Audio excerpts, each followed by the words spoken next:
Arc-en-Ciel, votre émission marocaine, chaque dimanche pour tout savoir sur le Maroc. Actualité, culture, économie, société et animation festive.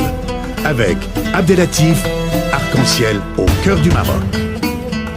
Émission qui est un peu spéciale et une émission dédiée aussi à ce sommet Afrique-Europe. Et nous sommes heureux, comme ça a été annoncé, d'être en ligne avec notre journaliste Saddeq Abba. Bonjour. Bonjour. Bonjour et bienvenue dans l'émission Arc-en-Ciel que vous connaissez. Nous sommes heureux de vous avoir parmi nous. Vous êtes un fin connaisseur de l'actualité africaine. Qu'est-ce que vous pensez de ce sommet? Je suis chroniqueur au Monde Afrique, qui appartient au groupe Le Monde et j'avais été rédacteur en chef à mondeafrique.com. Donc, cette précision étant, oui. Le sommet avait son importance. C'est la première fois que ce sommet se tient en terre d'Afrique subsaharienne. Un sommet s'est tenu en Afrique, mais c'était sous la Libye de Muammar Kadhafi en 2010. Donc, c'est la première fois. En cela, c'était un événement important. Deuxième chose importante qu'il faut signaler, c'est que ce sommet-là est intervenu environ une semaine à 10 jours après la diffusion par CNN des images des migrants vendus en Libye. Donc, ça a suscité une énorme émotion et il était important que cette question soit discutée. À côté de cet agenda, il y a eu aussi les questions classiques, notamment la paix et la sécurité au Sahel avec la création de la force du G5 Sahel. À côté de cet agenda très chargé avec des thématiques importantes, il y a eu aussi une très forte participation. Je pense que si ce n'est l'Assemblée générale des Nations Unies, on n'a jamais réuni autant de monde, autant de dirigeants du monde entier. Il y avait 80 chefs d'État et de gouvernement environ, plus le secrétaire général des Nations Unies. Côté africain, il y avait des participations très importantes.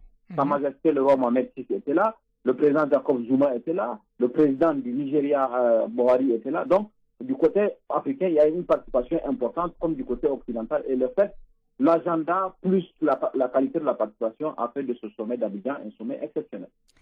Et le contenu? Allô? Pardon? Et le contenu d'après vous, là, donc là vous avez parlé d'un certain nombre de volets. Ces volets sont assez importants quand même, l'histoire de la Libye qui a pris le dessus. Mais par contre, il y a cette jeunesse africaine qui est assoiffée de bonnes nouvelles. Et on a vu plusieurs contacts qui ont été faits avec cette jeunesse. Comment vous l'avez apercevez-vous dans les coulisses et les décisions qui ont été prises? Est-ce que ce sont des décisions qui ont été prises en faveur de la jeunesse qui sont vraiment réelles ou juste tout simplement pour faire plaire à cette jeunesse africaine? Non, je crois qu'il a été justement la question de la migration, par exemple. On a fait un lien entre la question de la migration et la question des jeunes africains. La migration est une conséquence. Si les jeunes aujourd'hui prennent le risque d'aller affronter des périls sur des mers pour vouloir traverser, aller de l'autre côté, c'est parce que sur le continent, on ne leur offre pas des perspectives de rester. Donc, la question a été abordée. Et aussi parce que il y a des problèmes de gouvernance dans certains pays qui font que les jeunes n'ont pas l'espace démocratique, n'ont pas l'espace de liberté qui leur permet. Ces questions ont été abordées. Et je crois que le plus important, c'est que, par exemple, à la veille du sommet, il y a eu un forum économique entre l'Union européenne et l'Union africaine où il a été beaucoup de questions de projets portés par les jeunes, notamment la création de start-up par les jeunes, la possibilité de financer ces start-up ou aussi la possibilité d'accompagner des jeunes pour faire de l'agriculture en Afrique. Vous savez que l'agriculture aujourd'hui offre une énorme possibilité de créer des emplois parmi les jeunes et la question a été abordée lors d'un forum qui a été organisé par la Banque africaine de développement. Donc il y a eu beaucoup d'initiatives visant à accompagner les jeunes, à les soutenir. J'ajoute à celles que j'ai énumérées la promesse du président français Emmanuel Macron de dégager 1 milliard d'euros pour les PME, les petites et moyennes entreprises africaines qui vont être créées par les jeunes. Parce que le problème des jeunes en Afrique souvent, c'est qu'on leur demande d'apporter des garanties pour accéder au crédit. Les banques leur demandent d'apporter un titre foncier, d'apporter un garant, souvent des choses qu'ils n'ont pas. Aujourd'hui, il y a une réflexion pour leur faciliter l'accès au crédit, pour leur faciliter l'accompagnement. Le sommet a abordé cela. Et je crois que le fait que le sommet ait adressé une mise en garde On l'a entendu dans les discours, on l'a entendu dans les couloirs. Le fait que les gens aient dit, c'est vrai que la jeunesse est un atout pour l'Afrique. C'est vrai que la jeunesse est un levier pour le développement. Mais attention, si on ne donne pas à cette jeunesse des perspectives, on va le regretter, elle va aller affronter les périls pour vouloir traverser la mer Méditerranée. Mais il y a aussi l'autre menace sur le continent, c'est que si cette jeunesse n'a pas de perspective, elle peut tomber entre des mauvaises mains. Elle peut être recrutée par des groupes djihadistes, notamment dans la région du Sahel ou dans d'autres parties du continent. Donc, il y a eu une mise en garde, il y a eu une prise de conscience. Maintenant, il faut s'attendre à ce que ce qui a été décidé ici se traduise dans les faits de façon concrète. Il faut un mécanisme de suivi pour que cela soit efficace et qu'on n'arrête pas aux bonnes paroles. Il faut passer de la bonne parole aux actes et c'est cela que la jeunesse africaine attend. Et selon vous, ces actes, c'est réalisable ou pas au côté européen? Oui, l'Europe a les moyens financiers d'accompagner les jeunes. Par exemple, le président français a annoncé 1 milliard, c'est bien, mais ce n'est pas suffisant. D'autres pays comme l'Allemagne, qui est la première puissance économique européenne, ou l'Union européenne, mais elle-même en tant qu'institution, peut faire beaucoup de choses pour les jeunes Africains, peut faire beaucoup de choses pour les accompagner. Il y a eu une réflexion ici sur l'efficacité de l'aide publique au développement dans sa forme actuelle. Aujourd'hui, l'aide publique consiste à verser de l'argent à des États, de l'argent à des institutions publiques. Donc la réflexion a été que l'aide publique soit aussi versée à des entrepreneurs privés, à des jeunes qui ont des initiatives, qu'ils soient accompagnés à la société civile, au secteur privé, à des créateurs d'emplois. Donc l'Europe peut, sur ce plan-là, peut faire beaucoup de choses. Elle en a les moyens, elle a en tout cas plus de moyens que les pays africains parce que, comme vous savez, la plupart des pays africains sont exportateurs de matières premières et aujourd'hui, les matières premières ne se vendent pas très bien. Quand on prend les pays pétroliers, par exemple, c'est presque la catastrophe pour certains pays. Je ne parle pas du Congo-Brazzaville qui est quasiment en cessation de paiement, des difficultés du Gabon ou d'autres pays, ou même l'Algérie, qui a beaucoup de difficultés. Donc, aujourd'hui, le fait que les matières premières ne se vendent pas bien n'en laisse pas de marge de manœuvre aux pays africains, alors que l'Europe, elle a encore une marge de manœuvre, elle a encore des possibilités d'accompagner la création d'emplois sur le continent, d'aider directement les pays, les jeunes, les organisations de jeunesse. Pour moi, à titre personnel, je pense que c'est plus efficace que de donner l'argent à des États africains qui ensuite vont le distribuer aux jeunes. Parce que, par expérience, on sait que cet argent-là peut ne pas arriver aux jeunes. Il vaut mieux que l'Europe, avec ses institutions, puisse s'adresser directement à des organisations de jeunesse et à des jeunes entrepreneurs africains. Le Maroc a présenté son expérience en matière d'intégration d'Africains au Maroc, qui sont nombreux quand même, il faut dire les choses telles qu'elles sont. Et cette politique marocaine, est-ce qu'elle a été bien appréciée d'après vous au sein de ce sommet? Oui, bien sûr, bien sûr. Le Maroc est un pays, le Maroc lui-même est une victime. En fait, les gens passent par le Maroc pour aller. Ce n'est pas un pays de destination, le Maroc est un pays de transit. Et du fait que des gens veuillent passer par le Maroc pour aller vers l'Europe à créer des situations où des jeunes, ou des Africains, ou des subsahariens plutôt, puisque le Maroc est un pays africain, les subsahariens se sont retrouvés au Maroc souvent dans des situations difficiles. Le Maroc a fait une politique de régularisation. Près de 25 000 personnes 25 000 subsahariens ont été régularisés. D'autres sont en voie de régularisation. Donc, il y a une politique marocaine dynamique de solidarité envers les subsahariens qui est poursuivie, qui est appréciée par les pays, plutôt que de faire des expulsions massives de subsahariens. Le Maroc a choisi une autre politique et c'est la preuve que cela peut marcher. Je crois que ce qui a été souligné aussi à travers l'exemple du Maroc, c'est que l'Europe crie aujourd'hui à l'invasion. Beaucoup de pays, on a entendu l'Italie, on a entendu l'Espagne crier à l'invasion, alors que l'immigration intra-africaine entre les pays africains, elle est beaucoup plus importante. Elle représente environ 85%. L'immigration vers l'Europe ne représente que 15%. Et au cours de ce sommet, ces statistiques ont été avancées et des pays comme le Maroc ont été mis à l'honneur pour ce qu'ils font, pour la façon dont ils sont aujourd'hui, dont ils s'y prennent. Je parle simplement de régularisation, mais il y a aussi d'autres exemples. Vous savez que beaucoup de subsahariens maintenant travaillent au Maroc. Il y a même des Sénégalais qui travaillent pour Royal Air Maroc. Il y a des Sénégalais, des Africains qui travaillent pour Attija Bank. Donc, il y a beaucoup d'intégration des subsahariens dans l'économie marocaine, dans les institutions marocaines. Et c'est un bon exemple, à mon avis, de solidarité sud-sud, de solidarité intra-africaine. Donc, si j'ai bien compris, votre analyse, le modèle marocain, donc c'est un exemple réussi d'intégration des subsahariens qui atterrissent au Maroc. Et selon vous, donc ces frontières sont pénétrables? Je n'ai pas bien entendu. Donc les frontières sont pénétrables. Donc il y a d'autres pays qui sont ouverts. Donc on monte jusqu'au Maroc sans aucun contrôle des autres pays qui sont auparavant, Mauritanie ou autres, hein, Sénégal ou Côte d'Ivoire ou voir l'Algérie ou autre. Non, il y a des difficultés énormes. Il y a pour se retrouver au Maroc un subsaharien qui passe par le Niger, le nord du Niger, qui traverse l'Algérie ou la Libye. Et c'est un parcours de combattant, avec tous les risques qu'il y a, avec les risques de refoulement, avec des risques d'arrestation.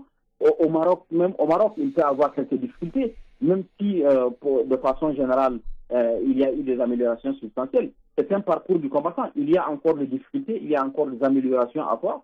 Je crois qu'il y a une réflexion globale à avoir, et c'est ce que le président de l'Union africaine a dit. Il y a une réflexion africaine à avoir sur la migration, comment organiser la migration, comment la réguler, comment le fait qu'il y ait des pays comme le Maroc qui ait une approche positive, alors que d'autres pays, la Libye par exemple, ont une approche moins positive. Donc il faut qu'il y ait une réflexion, une harmonisation, et la réflexion doit porter aussi sur les pays de départ comme la Gambie, la Côte d'Ivoire ou le Nigeria, le pays de transit comme le Niger, la Libye et le Maroc, et le pays de destination comme l'Italie, la France. C'est une réflexion globale à avoir. Si on isole les solutions, les Européens se mettent de leur côté en disant qu'on va fermer, on va barricader l'Europe, ça ne marchera pas. Si on choisit que les pays de transit, le Maroc, le Niger et la Libye, ça ne marchera pas. Donc il faut associer aussi les pays de départ. Et pour l'instant, je n'ai pas l'impression qu'on travaille sur une solution globale. L'Europe, par exemple, veut externaliser ses frontières en disant qu'on va installer des centres de tri au Niger et au Tchad, hein, alors que la solution, c'est une solution globale qui doit intégrer aussi les pays de départ. Donc, c'est à cette condition seulement que la lutte contre l'immigration, même clandestine, peut être efficace. Il faut que les trois piliers, les pays de départ, les pays de transit et les pays d'arrivée, travaillent ensemble pour trouver des solutions. La femme était aussi présente dans ce sommet. La femme. Ah oui, absolument. La femme africaine, la place qu'elle doit occuper dans beaucoup de pays aujourd'hui, les femmes ne sont pas associées à des affaires publiques, alors qu'il y a des pays du continent qui sont cités en exemple, comme le Rwanda, qui est un des pays au monde d'ailleurs, pas simplement en Afrique, où les femmes ont des responsabilités importantes. Donc il y a aujourd'hui un encouragement qui a été demandé aux pays africains pour qu'il y ait davantage de responsabilités aux femmes, mais aussi pour que les femmes aient des créations d'emplois. Quand on parle de lutte contre la pauvreté, si on ne lutte pas contre la pauvreté rurale, si on ne donne pas aux femmes la possibilité d'aller à l'école, la possibilité de travailler, la possibilité de créer des emplois, c'est un problème. Et le sommet, au cours du sommet et en coulisses du sommet, il a été longuement discuté, par exemple, de la question de la natalité, de la question démographique. Et un des points qui a été évoqué comme solution, en tout cas pour une meilleure maîtrise de la démographie sur le continent, c'est aussi l'éducation des femmes. Si les femmes sont éduquées, si elles ont la possibilité d'aller à l'école, ce qui n'est pas encore le cas dans certains pays, il y a une possibilité de contrôler la pression démographique, parce que le défi, c'est que l'Afrique puisse nourrir demain sa population. Aujourd'hui, l'Afrique importe 30 milliards de dollars d'alimentation, de produits alimentaires par an. Si demain sa population passe de 1,2 milliard à 2 milliards, il va falloir trouver les moyens de nourrir cette population. Et une des choses, c'est aussi de créer de façon de lutter contre la pauvreté, d'associer les femmes qui font un travail énorme, de les associer, d'améliorer leurs conditions de vie, de les associer à la gestion des affaires publiques. Et sur ce plan-là, beaucoup de pistes ont été tracées. Maintenant, il faut les mettre en œuvre. Qu'est-ce qu'il propose l'Europe par rapport au dossier de la femme?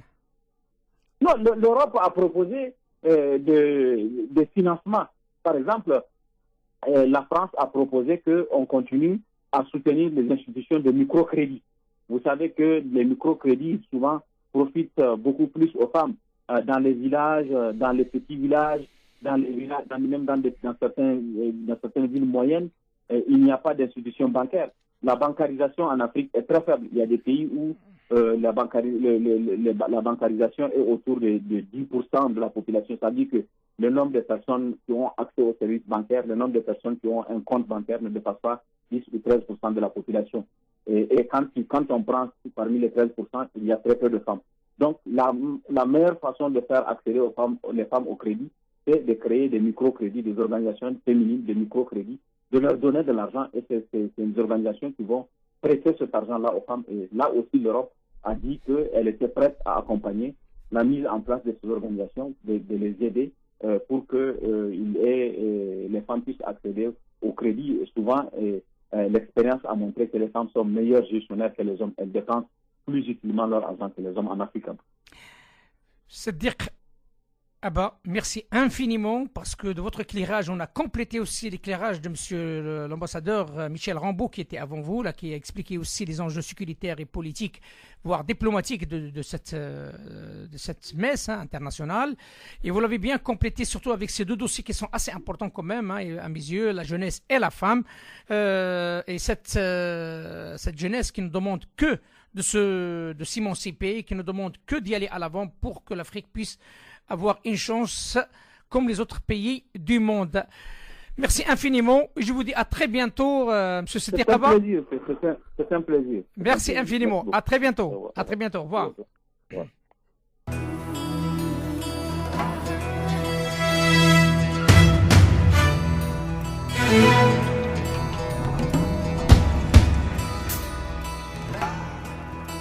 Arc-en-Ciel, votre émission marocaine, chaque dimanche pour tout savoir sur le Maroc. Actualité, culture, économie, société et animation festive. Avec Abdelatif, Arc-en-Ciel au cœur du Maroc.